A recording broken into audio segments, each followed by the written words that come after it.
Right, let's go to London now. Overnight, huge news. I'll tell you, I was glued to my television.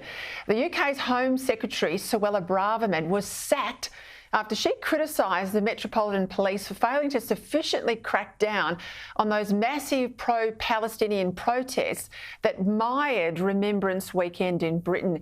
It's caused a lot of consternation, as you know, with Britain's Jewish community. It's had the CBD in gridlock, 300,000 last weekend. And although her sacking comes as part of this wider reshuffle, it also includes a return to politics of the bloke who was no fan of Brexit, former Prime Minister David Cameron. He'll move into the Lords as the new Foreign Secretary. I tell you, it has caused a massive split inside the Tory government, with lines drawn now between the moderates on the left, like Sunak and Cameron, and more Conservative MPs like Braverman. Joining me now on the ground from London, former Victorian Shadow Attorney General Tim Smith. Well, Tim, I tell you, I was saying here in the late night Australia, early morning Australia, I couldn't move off my TV. I just couldn't believe it. I think Braverman is one of their superstars. That speech she gave in, I think it was New York, certainly in the US recently, where she really took the West to task over issues like multiculturalism. You're working in the media in London. Give us a sense of the reaction to the sacking. Well, good evening, Peter, and what a day in British politics yesterday was. I mean, sacking Suella Braverman had been on the cards since she made some unfortunate comments equating people living in tents outside to a lifestyle choice. But the simple fact is, Suella Braverman was articulating Tory policy to the Tory base better than anyone.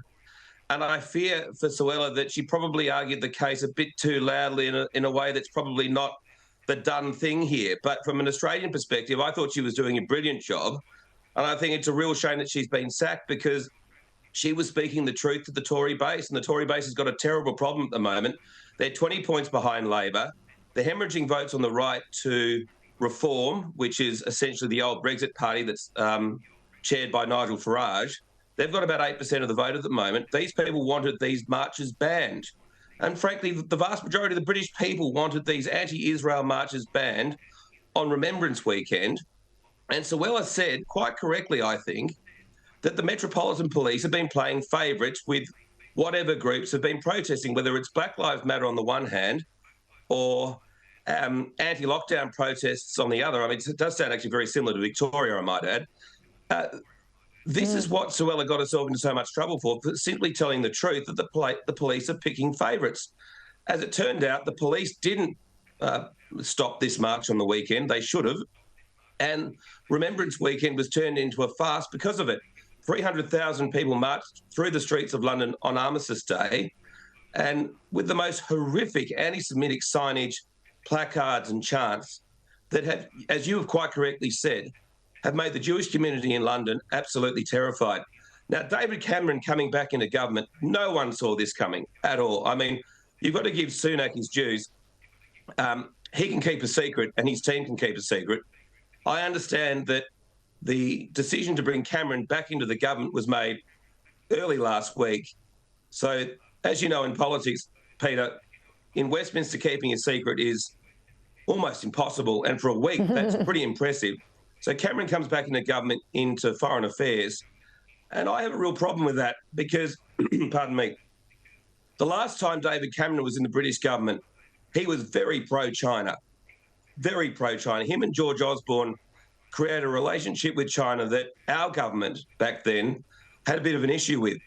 So I hope, for the sake of the British people and the British government, that David Cameron has left behind his love affair with Beijing and now sees the world through the eyes of 2023, where China is a threat to British interests and indeed Australian interests around the world. And I might also add too, I mean, he was the bloke who called it wrong on the issue of Brexit. At least he had the dignity to resign, unlike Prime Minister Albanese here when the referendum did not go his way. But he is, you know, very much the EU, UK connected sort of bloke. There's all those issues with the human rights collective in the EU and the porous borders that Britain has. Suella Braverman was against the porous borders. Someone like David Cameron never stood up to the issue of illegal migration. So I think it's going to be very interesting to see how this plays out internally, not just on the backbench of the Tory party, but amongst the remaining supporters. On the other side of politics, I mean, I played something from Keir Starmer. He doesn't support a ceasefire, unlike Penny Wong here in Australia, in relation to Gaza. But former Labor leader Jeremy Corbyn, an anti-Semite, he was back in the media this week. He had this to say, or actually what he didn't say in relation to Hamas is telling. Have a listen. Are they a terror group? Everybody knows what they are. Are they a terror group? Look, Piers, can you say it? Piers, can we have a discussion? Can you say it? Can we have a discussion? Can you call them a terror group? Jeremy? Can we have a discussion? Can you call them a terror group? Is it possible to have a rational discussion? Are you prepared to call Hamas a terror group? Is it possible to have a rational discussion with you? Tim Smith, your response? Well, Keir Starmer wanted that bloke to be the Prime Minister of the United Kingdom, and that's Keir Starmer's biggest problem. That Jeremy Corbyn is an anti-Semite who can't bring himself to say that Hamas, that is a prescribed terror organisation in both the United Kingdom and Australia, is a terror group. And Keir Starmer's biggest issue is that he wanted that man and campaigned for that man to be the Prime Minister of Britain.